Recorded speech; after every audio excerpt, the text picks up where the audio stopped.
Hi, and welcome back to our channel. So today we're going to be doing a Q&A session specifically on DPDR, or depersonalization and derealization. So I got these questions both on my Facebook group and also on some other Facebook groups. So if you haven't already joined our private Facebook group, you can do that. There's going to be a link in the description of this video. Alright, so I printed them out because I'm in the car. It's the only place that I can hide from my sweet babies, but we're going to go ahead and just jump right in. So the first question is from James, and it says, go into depth about all of your symptoms. So, let's see. Basically, for me, I'm going to go two-part with this one. The first time I ever experienced DPDR, I actually didn't know what it was because it didn't last super long in comparison to this time, which lasted like well over a year. A very, very, very long time. So the first time I had my first baby, and I would say that type of DPDR was more of like an existential type of thing. So I guess I would say my biggest symptom at that time was like the fear of dying in eternity. So not so much like, am I gonna die if I get in a car accident or anything? It was like the concept of time, the concept of eternity, and the fact that it seemed like nobody around me cared or thought it was weird or had even thought about like human existence. So it was just like that sort of thing. It was pretty bad. I would say it lasted several months, and I would literally throw up every single day. I lost a ton of weight because I was just so sick about the fact that we were going to die one day and that eternity lasted forever and ever and ever and ever. And it would hit me like this feeling in my stomach. Like I could be doing something, I could be riding a bike or at the beach or having fun, right? And all of a sudden this like aura almost would come over me, and it would just hit me in my stomach. And it was this like, it was almost like if you would go to sleep and something really bad had happened the night before, like say like your spouse dies, like something horrible. And then you wake up the next morning and you're like kind of going on with your day, and then it hits you and you remember that that's your reality. It was almost like that. And when I would think about it, it was kind of like, when I thought of eternity, it was like this fear of like being in the darkness forever and ever and ever and ever and ever and ever, and like being stuck. So that was my first time going through it. As far as like what cured that for me is actually, at the time, I would say like I was raised a Christian, my husband was raised Catholic, and we went to church, but there was no like real depth there on a personal level for either of us. So us going to church was more of like something that you do when you're a Christian, and that would be like helpful for our marriage or whatever. We have friends there. There was no depth to it. So I had been working at like a yoga studio. I would say I was like super open-minded in general about a lot of things, and it just led me to a place of like not really believing. And I didn't realize how much I didn't believe until I fell into that situation. So during that time, I would say I got to the point where I was like, if I believe this, I wouldn't feel this way, because I would know that there's like heaven, right? So I really realized I don't actually believe this in my heart. I don't. And I spent months, literally months, staying up almost all night, every night, reading the Bible. My husband actually went to seminary school because of this. It just got to be so intense. I deleted Netflix, I deleted YouTube, I deleted everything. And the only thing that I would look at was like the Bible, learning about, Christianity, learning about the life of Jesus, that sort of thing. And yeah, it was a really interesting journey, and it was almost like I had food poisoning to everything else, because I wasn't consciously like, I am going to delete this and I'm going to read the Bible from front to back. It was literally like that's all that I could do, and that's the only thing that would like make me have any relief from the situation. And not in like a running from it way, but from like a true understanding. And like the more that I truly started to believe in God and in Jesus, the more that I was like, okay, when this feeling comes on, I do believe that heaven is real. And so that really did cure that for me.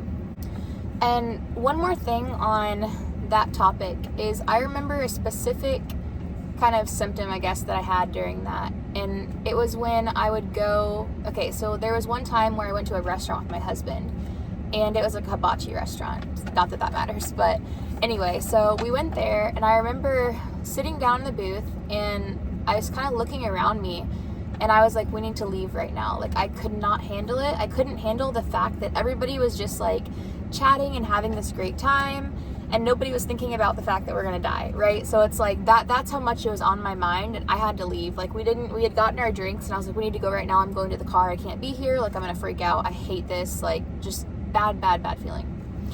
So that's kind of a specific example, but basically take that and multiply it by another plenty of like experiences.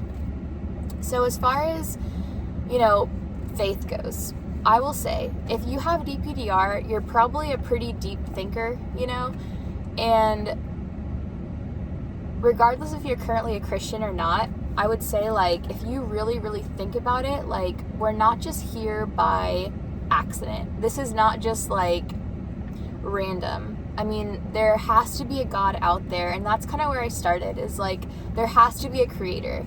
Either the creator is like the Matrix or something, or there's a God out there. And like, the more research that I did, the more that I truly believe that. And this is not just like simply blind faith. This is like really, really, really digging into the facts, and then from there, like, having a relationship with Jesus, which is a whole nother kind of like realm to that. But I will make more videos on that in the future, because that's like a huge topic, a huge reason why like I've recovered it all. So more to come on that. Part 2 of my symptoms. So take away the existential stuff, because the second round that I fell into this, and I'll say the first round that I even got out was kind of by chance, and it wasn't because I recovered, because I had no idea how to recover, so that's why it happened again. But the second time, I would say it was more of like a physical, I feel like I'm gonna die right now kind of feeling. I feel like I'm not alive. I feel like everybody around me is like unreal in a way. It was a lot of that, and it was a lot of like dizziness, feeling like I was gonna pass out all the time. Specifically when I was driving, it would really ramp up, and I would feel like I was gonna like float away or like disappear or something. I remember walking to my mailbox one time, and at the time I could barely even walk from my house to my stop sign a few houses down. I would have to turn around, because I remember feeling like I was like shrinking and everything was getting big. Like, depth perception was massively off. Colors were off. If I looked at like the clouds and they were moving, it felt so weird. And all of this would trigger panic attacks, because I would go outside and I'd be sitting there and I'm like, everything feels like it's closing in. The clouds feel not real. Nothing looks right. Why is nothing right? Why am I stuck like this? What's wrong with me? And it would just kind of escalate into this full-blown, I feel like I'm going to pass out. I have to go throw up or something type of thing.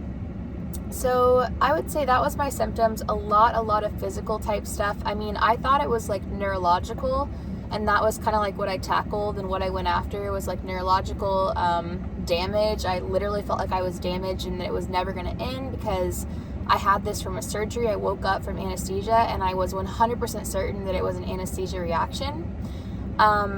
But it wasn't. I mean, it's basically an anxiety response. So that's really important to say in this video as well. It's in my other videos. But what DPDR is kind of like this airbag that your body provides you to keep you safe. So as you get, as your stress level boils over to the point of like it's past the threshold that your body can handle, it's going to start sending you symptoms. And that can be like a panic attack for the first time. It could be DPDR for the first time. It could be heart palps. It could be a million other symptoms. I'm pretty sure I had every single one of them, seriously, because outside of DPDR, I also had every other anxiety symptom you can possibly think of. So anyway, it's your body's airbag and your body's way of keeping you safe, so that it kind of like tries to numb you out. And then when you're in the anxiety cycle, we tend to fear it and focus on it, and it just keeps everything alive. Okay, so next question that I'm going to go through is from Sheila, and she said, how to find a psychiatrist, neurologist, or therapist that specializes in this, and what helped you that was not medicine. So I'm going to answer part 2 first. What helped me that was not medicine was my response. Simply my response, because what that's geared to do, and my response is also going to be linked in this video. It's a free download. Screenshot it on your phone. Use it every day. Use it 1 billion times a day if you have to. So I responded in a similar way to the term that we coined, which is ideal. And so basically that response is going to show your body that you're safe. So over time, it's going to start showing your body that you don't need to release, or it doesn't need to release all of this adrenaline. It doesn't need to signal to our adrenal glands. It doesn't need to like do all this stuff, for lack of a scientific word there, to keep our body in fight or flight. So this response is not supposed to like take away the DPDR right away. That's definitely not going to happen. This recovery literally took me like a very, very long time, well over a year for sure. Even to this day, I still have some lingering symptoms, but the difference is in my response, the E, the embrace part of it, and ideal. I am at the point where I have accepted it, and that's okay, and I can live my life, and I know that I'm safe. I know that this is kind of like a broken leg, right? Like my body's in a cast. The cast is the response, and over time, it's going to heal. That's just what's going to happen, and there's nothing that I have to do, and the more that I try to do, the more that I'm going to keep myself stuck in this cycle. So I hope that makes sense. Yeah. Going back to your first question. So how to find a psychiatrist, neurologist, therapist that specializes in this. So psychiatrist, I did see a psychiatrist. He honestly, great guy. My husband and I love him. He's so nice. But he was pretty stumped. And the further that we tried medications, the further he was like, the more he was like, I don't know what this is. Like, maybe this is medical. Like, I have no clue. So I had tried many meds. I'm not going to name them specifically. Let me disclaim here, too, that I'm not a doctor. This is not medical advice. But I tried SSRIs in general. I tried benzos. I tried beta blockers. I tried atypical antidepressants. I tried everything you can pretty much try. And for me, it was a lot of the startup phase, which is like, 6 to 12 weeks, whatever, it not working, the wean off phase, which is another, several months sometimes of the tinnitus and extra dizziness and vertigo and insomnia and all kinds of other problems that came along with that.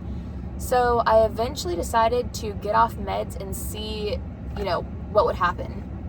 And as kind of that lined up with me, like really nailing down my response, I actually started to recover.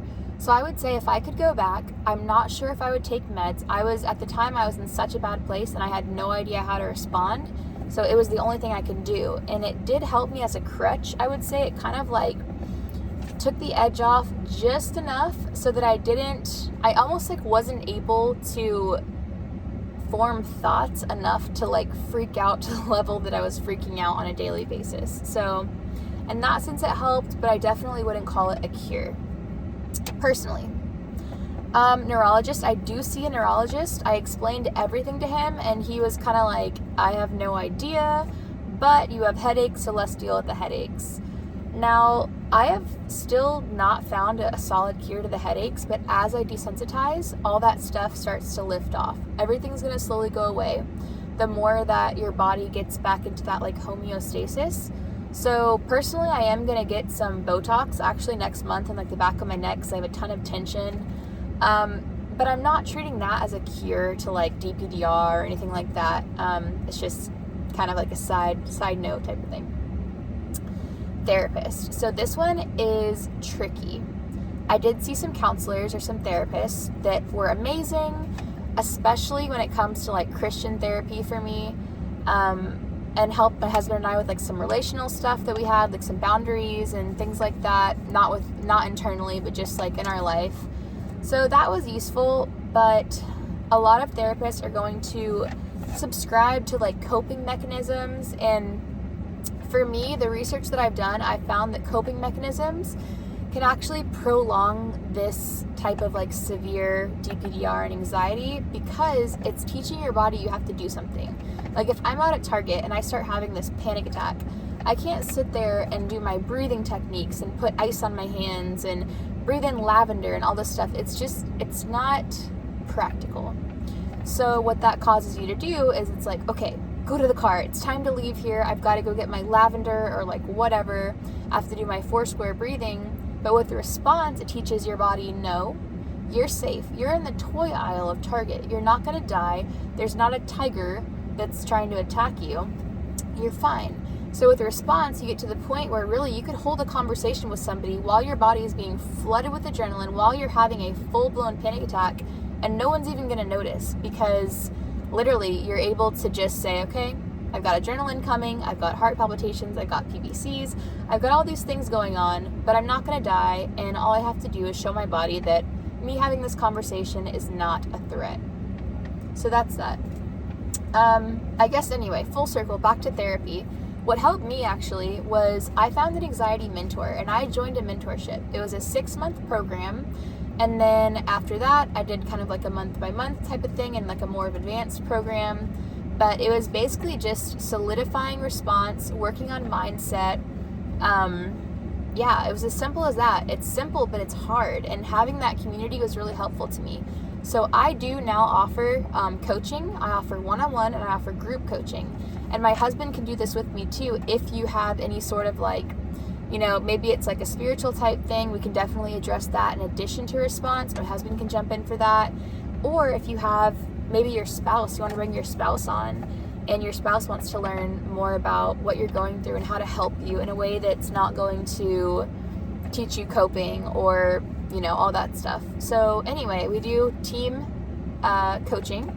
So if you're interested, check out the link in my bio and apply.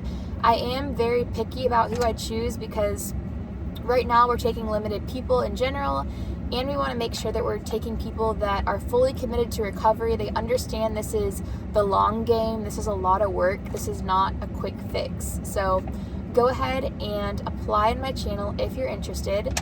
And if you can't afford coaching, we're here for all the free content in the world.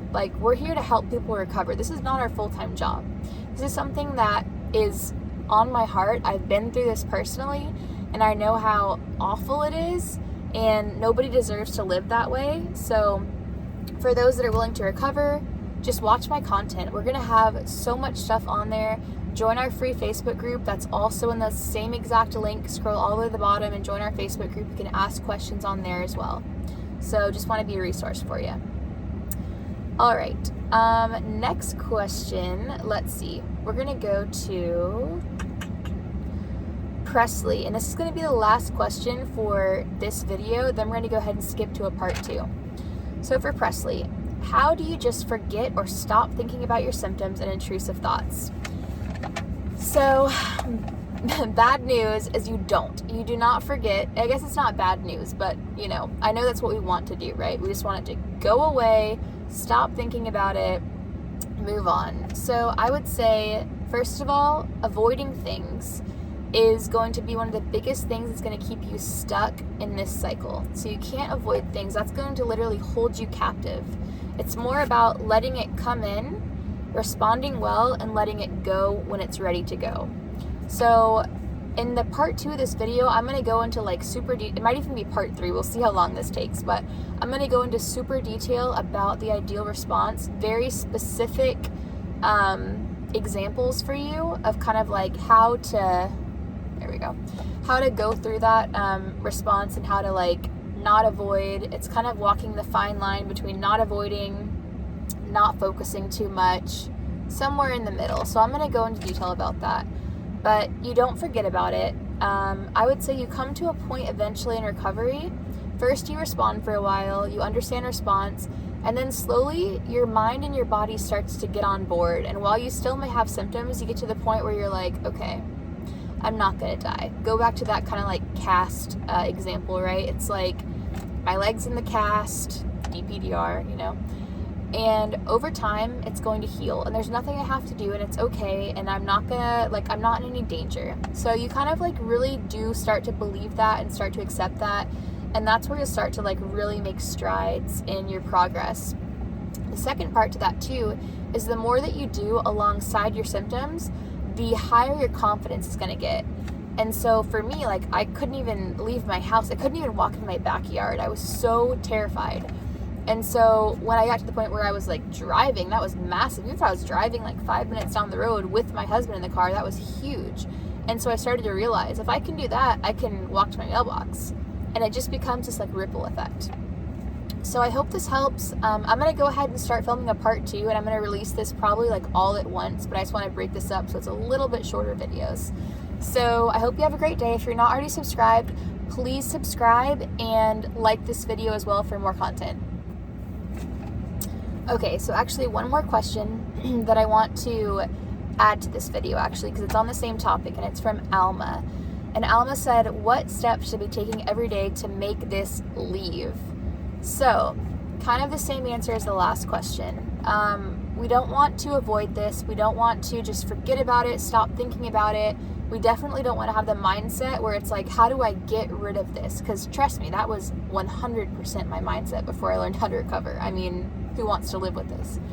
So the biggest things that are going to keep this alive are going to be fearing it, focusing on it, trying to fix it, getting frustrated by it, and fighting against it. So basically, if you're trying to change it in any way, shape, or form, if you're trying to do anything but just letting it be there, responding, kind of like riding the wave, and trusting that over time your body will desensitize, we know why it's happening, we have a sensitized nervous system, then it will go away. So I would say, Alma, really just kind of working on that mindset and like not trying to kick it out. And it's like so counterintuitive, because that seems like we want to do all these things to get rid of it, but really that like mindset alone is telling your body to like pump up more of that adrenaline. It's telling your body there's a problem that needs to go. So just working on that alone is going to really like help you. So again, download Ideal Response, and I hope that helps.